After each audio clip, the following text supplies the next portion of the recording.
इंसान हम लोगों को या हमारे कम्युनिटी के लोगों को बिस्तर पे लाना बहुत पसंद करता है कि यार मिल जाए, बहुत मज़ा आता है इन लोगों के साथ, बहुत अच्छा लगता है। एक किन्नर अगर बैठ जाएगा आपके बगल में, आपके बच्चे से अगर उसकी, और कि किन्नरों की लाइफ में क्या क्या चीज़ें हैं, क्या उनकी लाइफ में चल रहा है, वो सारी चीज़ों को लेते हुए पूरा लाइन अप करा, उसके लिए बहुत बहुत शुक्रिया आपको।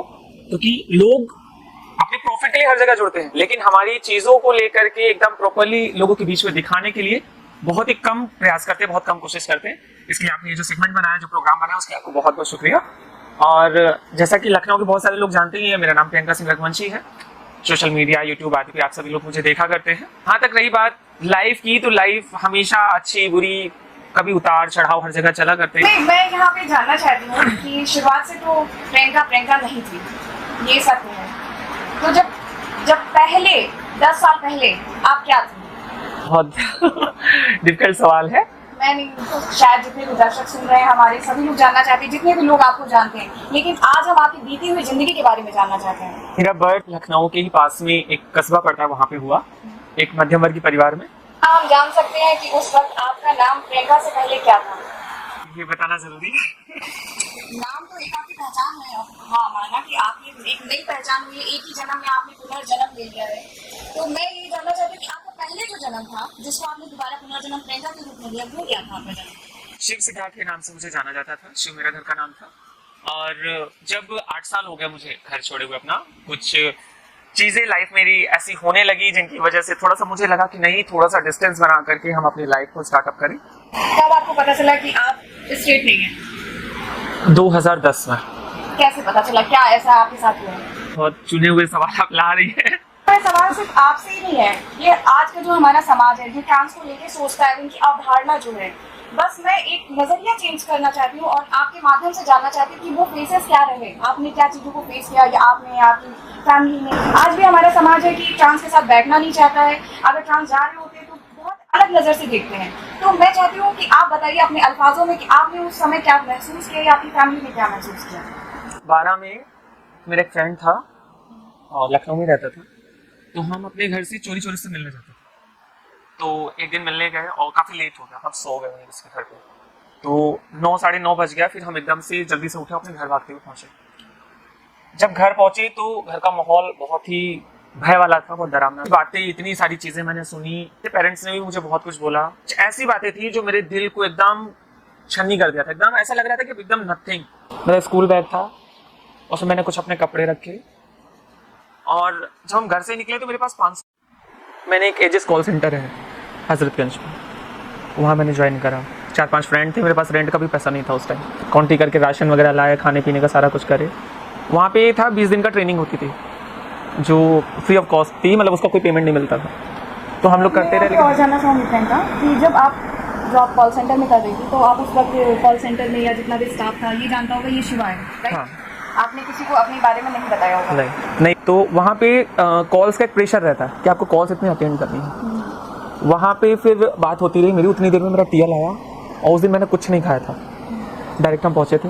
टीएल आया, वो बहुत बदतमीजी से मुझे बात करा, अब मुझे गुस्सा लगा। पहली बार किसी वर्क प्लेस पे मैंने ताली बजाई। उसके बाद मैंने वहाँ का हेडफोन अपने कान से हटाया, वहाँ टेबल पर रख दिया। उसके बाद से आज तक प्रियंका कहीं पे जॉब के लिए नहीं गई। उस बीच कभी तुम्हारी फैमिली की कॉल आई हो, या किसी से, मम्मी पापा किसी से बात हुई आपकी?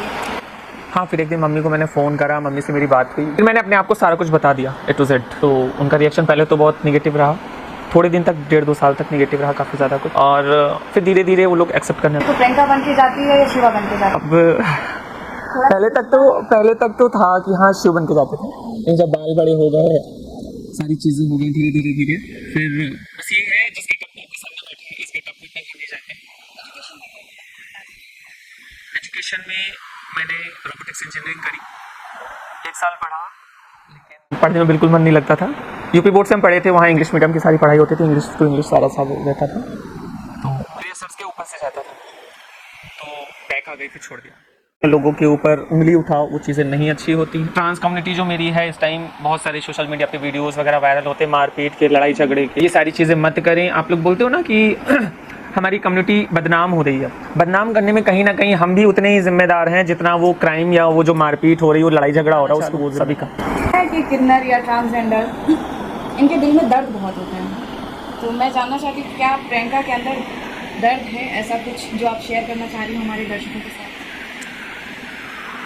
अगर हम अपनी कम्युनिटी को लेकर के बात करें तो सिर्फ ये मेरा ही दर्द नहीं है, मेरी हर कम्युनिटी के उस मेंबर का दर्द है जो सारी चीज़ें रियलाइज़ कर रहा है, सारी चीज़ें फील कर रहा है। अब मैंने जो पार्टियां रखी ना कि इसका मोटिव ये भी था कि आज जो आप लखनऊ में इतना कम्युनिटी ओपन देते हो, गे कम्युनिटी हो गए, समलैंगिक, लेस्बियन वगैरह सब खुला घूम रहे हैं, चार बाग में फ्री माइंड से लोग घूमते हैं, पहले ये सब नहीं घूम सकते थे।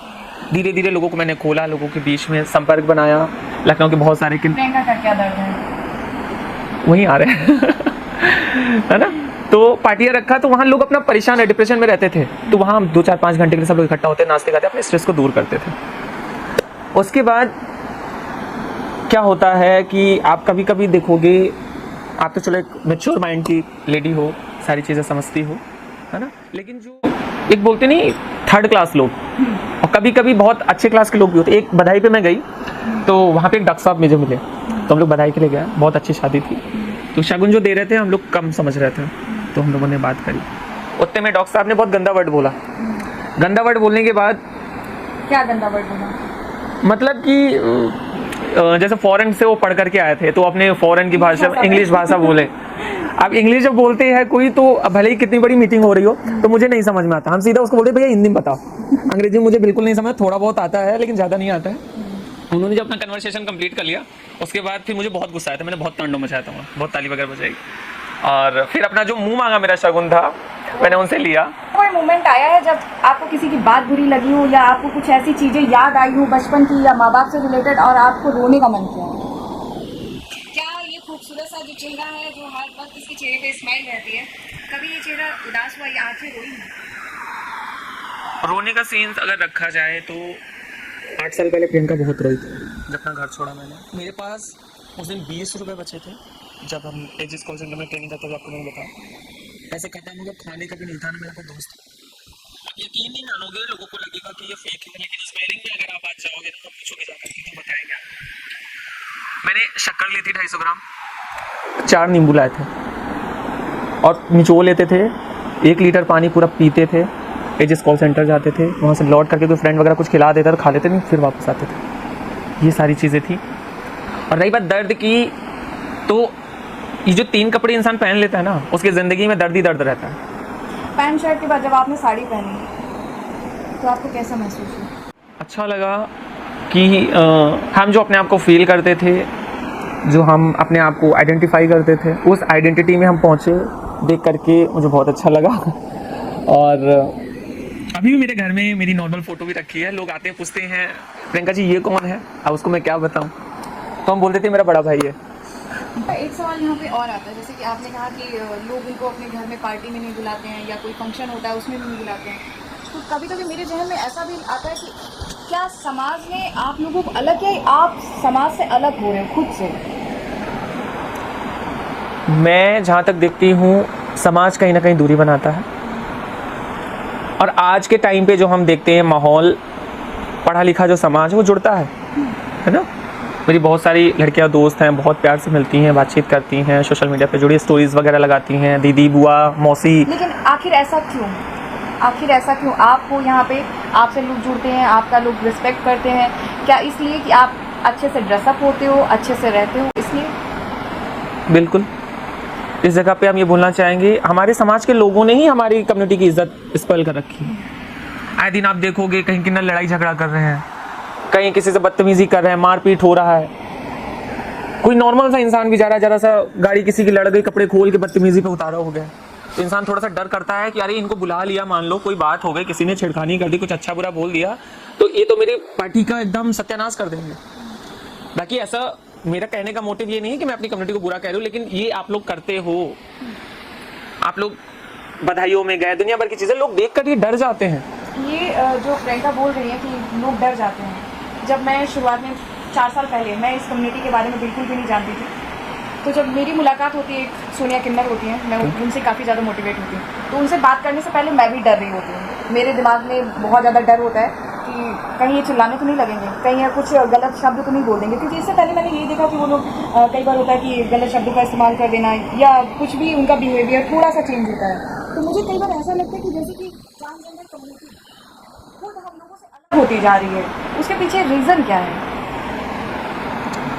अलग नहीं होती है, बस ये है आज की जो मेंटालिटी की हम बात करते हैं, कहीं ना कहीं एजुकेशन की कमी है इस वजह से। बहुत ज़्यादा। अभी आप जो ओल्ड एज जो किन्नर हैं उनके अगर शिक्षा की बात करेंगे तो आपको पढ़े लिखे बहुत कम लोग मिलेंगे।